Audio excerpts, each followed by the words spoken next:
Hi, my name is Professor Richard Lyon, and I'm a senior consultant in emergency medicine in the UK. In this brief presentation, I just wanted to give you an update on the Omicron variant of COVID, and in particular, how it's affecting South Africa and some of the strategies we can use, particularly in the form of testing to keep all of us safe. It's completely normal that viruses mutate. Most of the time, viruses mutate to become ineffective, but Omicron appears to have mutated in such a way that it is more transmissible, more contagious than the previous versions of COVID-19. Whilst early indications suggest that it may be less harmful, it does seem to be able to evade some of the vaccines to some extent.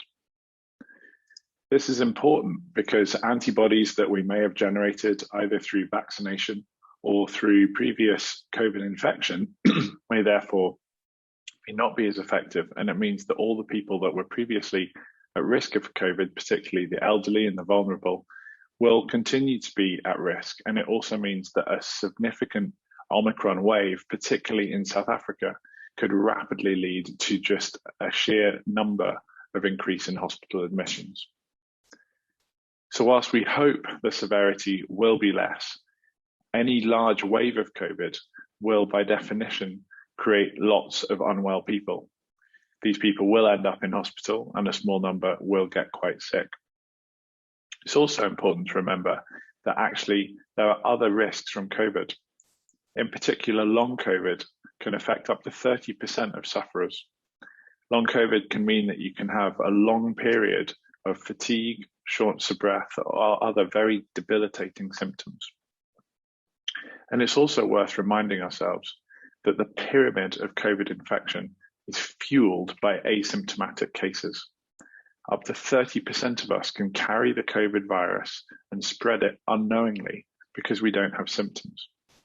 This will be particularly true for the Omicron variant because it is highly infectious, and the period from when you contract the virus to when you become contagious is shorter. Identifying these asymptomatic carriers is going to be absolutely crucial if we're going to keep ourselves safe and prevent large further waves. PCR testing has been the cornerstone and continues to be very important, particularly in developing variants. However, it's also really important that we realize there are some limitations of PCR testing, particularly in South Africa. Not everyone will have ready access to PCR testing.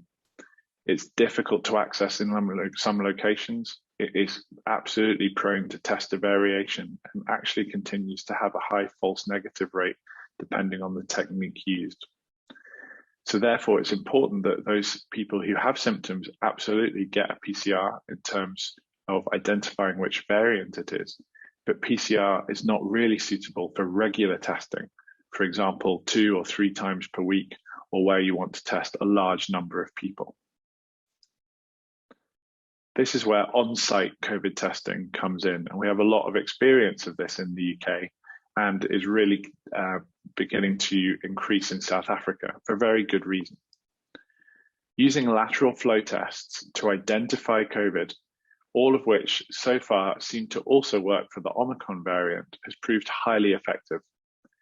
These tests are easy to use and will readily pick up virus carriage, particularly in those asymptomatic people. The tests are SAHPRA approved and have been validated independently to be highly effective.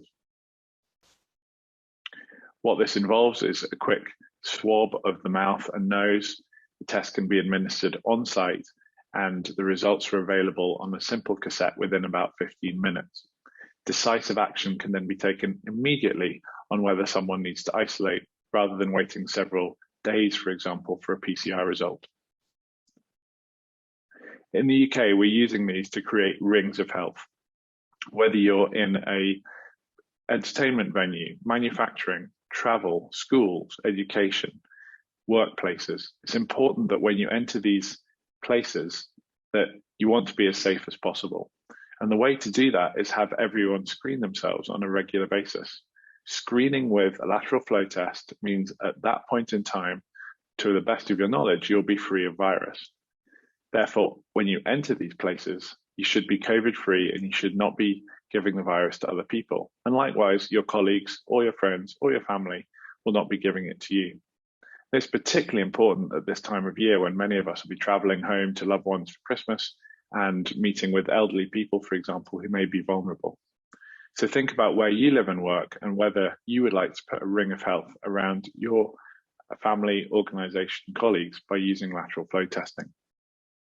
This can then be coupled with an app that can automatically, using artificial intelligence, interpret the result for you and report it either to your local authority or regional health authority, which is incredibly useful in terms of data monitoring.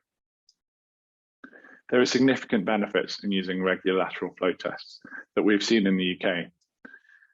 You get the immediate result. Staff feel very reassured by it. We can readily identify asymptomatic carriers, and it creates a safer workplace, as we've heard. Much of the UK economy is now dependent on lateral flow testing across all of these sectors to operate safely. And increasingly in South Africa, we're seeing the same, whether in the entertainment, travel, manufacturing, mining, or healthcare sectors. Regular lateral flow testing will be used for a long while yet. Thank you very much for listening. Should you require any further information, don't hesitate to get in touch, and please keep safe.